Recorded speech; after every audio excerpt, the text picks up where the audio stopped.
নমস্কাৰ বন্ধুসকল, বৰ্তমান সময়ত প্ৰাকৃতিক চিকিৎসাৰ বিষয়ে জনাৰ এক প্ৰয়োজনীয়তা আহি পৰিছে। যথেষ্ট সজাগতা বৃদ্ধি হৈছে। এইকাৰণে বৃদ্ধি হৈছে যে আমি দেখিছোঁ যে যিমানে ঔষধি চিকিৎসাৰ দ্বাৰা মানুহজনৰ কি হৈছে, তেওঁ বেমাৰটো কেতিয়াও ভাল পোৱা নাই, তেওঁ সেই ৰোগটো কেৱল এটা পৰ্যায়লৈ নিয়ন্ত্ৰণহে কৰি ৰখা হৈছে। ধৰি লওক আপুনি কোনোবা এজন মানুহৰ ডায়েবেটিছ, তেওঁ কি হৈছে, দৰৱ খাই আছে, তাৰমানে তেওঁতো ডায়েবেটিছটো ভাল হৈ যোৱা নাই, ৰক্তচাপটো ভাল হৈ যোৱা নাই। কি কৰিছে, তাক নিয়ন্ত্ৰণ কৰি আছে।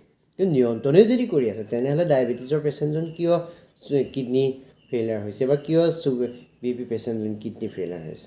যদি নিয়ন্ত্ৰণেই কৰি আছে, তেনেহ'লে কিয় এফেক্ট কৰিছে, চকুত কিয় এফেক্ট কৰিছে? যে কথাটো হ'ল যে আমি এতিয়া প্ৰাকৃতিক চিকিৎসাৰ নিয়মখিনি আমি জানিব লাগিব আৰু তাক আমি জীৱনত প্ৰয়োগ কৰিব লাগিব। প্ৰাকৃতিক চিকিৎসাৰ 10টা মূলভূত যি সিদ্ধান্ত আছে, তাৰ 2টা সিদ্ধান্ত আমি আগৰ ভিডিঅ'টোত আলোচনা কৰিছোঁ। সেই 2টা কি আছিল যে ৰোগ এক, ৰোগৰ কাৰণ এক আৰু ৰোগৰ চিকিৎসাও এক। অৰ্থাৎ সকলো ৰোগ মানে কি, আমাৰ দেহত জমা হোৱা যিবিলাক বিজাতীয় দ্ৰব্য, টক্সিন বুলি কোৱা হয় যাক, ফৰেইন পাৰ্টিকল, এইবিলাকেই ৰোগ, আৰু ইয়াক উলিয়াই দিয়াটোৱেই, দেহৰ পৰা এইবোৰ উলিয়াই দিয়াটোৱেই ইয়াৰ চিকিৎসা। যে দ্বিতীয়টো হ'ল যে তীব্ৰ ৰোগ শত্ৰু নহয়, মিত্ৰহে। তীব্ৰ ৰোগ মানে আমাৰ যিবিলাক ডায়েৰিয়া, ধৰক আপোনাৰ চৰ্দি হৈছে, ফোঁহা এটা হৈছে, এইবিলাক কি হৈছে, শত্ৰু নহয়, ই আপোনাৰ দেহত জমা হোৱা বেয়া বস্তুবিলাক উলিয়াই দিবলৈ শৰীৰে সৃষ্টি কৰা এটা অসাধাৰণ প্ৰক্ৰিয়াহে, ই আমাৰ মিত্ৰ। 3 নম্বৰ সূত্ৰটো হৈছে যে প্ৰকৃতি স্বয়ং চিকিৎসক। অৰ্থাৎ আমাৰ দেহৰ যিবিলাক কাৰ্যকলাপ হৈ আছে, আভ্যন্তৰীণ কাৰ্যকলাপ, সেইটো স্বয়ংক্ৰিয়ভাৱে হৈ আছে। আপুনি শুই আছে, আপোনাৰ হাৰ্ট চলি আছে, আপোনাৰ কিডনীয়ে কাম কৰি আছে, এই দেহে জানে, শৰীৰে জানে যে কেতিয়া কি কৰিব লাগে। আপোনাৰ হাড়ডাল ভাঙিলে, আপোনাৰ সেই হাড়ডালৰ ওপৰতহে প্লাষ্টাৰ কৰি দিব ডক্টৰে, সেই হাড়ডাল নিজে নিজে জইন হৈছে। অৰ্থাৎ প্ৰকৃতিয়ে নিজস্ব তাৰ এটা মেকানিজম আছে, সি ঠিক কৰিব পৰা। বনৰীয়া জীৱ জন্তুবিলাকৰতো কোনো ডক্টৰ নাই, তাহাঁতি কেনেকৈ ভাল হয়?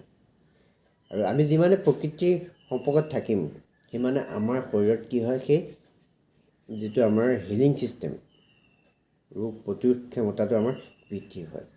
আৰু 4 নম্বৰ সূত্ৰটো হ'ল যে চিকিৎসা ৰোগৰ নহয়, ৰোগীৰ সম্পূৰ্ণ শৰীৰৰ কৰা হয়। ৰোগৰ লক্ষণটোক চিকিৎসা কৰিবলৈ যোৱা নহয়। ইয়াতে কি হৈছে যে যিহেতু ৰোগটো নিজে শৰীৰে ভাল কৰে, গতিকে ৰোগীৰ সম্পূৰ্ণ শৰীৰৰ চিকিৎসা কৰা হয়। আৰু প্ৰাকৃতিক চিকিৎসাত সেয়েহে শৰীৰ, মন আৰু আত্মা, এই তিনিটাৰ চিকিৎসা কৰা হয়। কেৱল বাহ্যিকভাৱে যিটো লক্ষণটোৰ চিকিৎসা নহয়, সেইটো হ'ল চিম্পটমেটিক ট্ৰিটমেণ্ট। কিন্তু প্ৰাকৃতিক চিকিৎসা এইটো হৈছে ছিষ্টেমেটিক, মানে আপোনাৰ এই ছিষ্টেমত কিবা গণ্ডগোল হৈছে, তাৰ কাৰণে আপোনাৰ সেই ৰোগৰ যিবিলাক চিম্পটমবিলাক দেখা দিছে।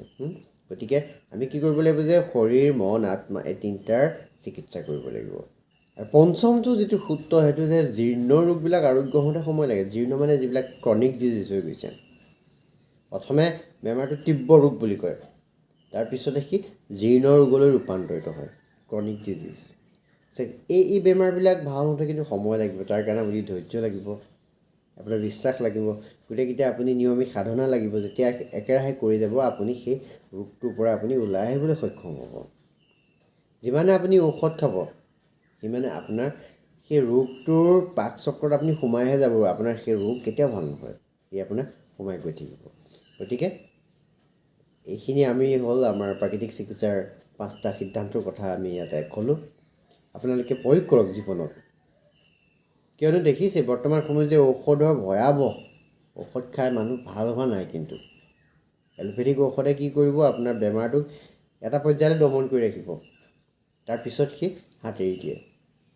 গতিকে নিজৰ স্বাস্থ্যৰ যতন নিজে লওক, আপোনাৰ আটাইতকৈ ভাল ডক্টৰজনে আপুনি, আৰু সঠিক আহাৰ বিহাৰ, জীৱন যাত্ৰা, প্ৰাকৃতিক জীৱনশৈলী, এয়ে হ'ল আমাৰ সুস্থ হোৱাৰ মূল স্তম্ভ। গতিকে ধন্যবাদ বন্ধুসকল, মই পৰশমণি বৰা, যোগ আৰু প্ৰাকৃতিক চিকিৎসক। আশা কৰোঁ এই কথাখিনি আপোনালোকক উপকৃত কৰিব। যদি ভাল পাইছে প্লিজ লাইক কৰিব, কমেণ্ট কৰি জনাব কেনে পাইছে, আৰু যিসকল আমাৰ চেনেলত প্ৰথমবাৰৰ বাবে আহিছে প্লিজ চেনেলটো ছাবস্ক্ৰাইব কৰিব। মই এনেকৈ নতুন নতুন জ্ঞানৰ বতৰা লৈ আহিম। ধন্যবাদ।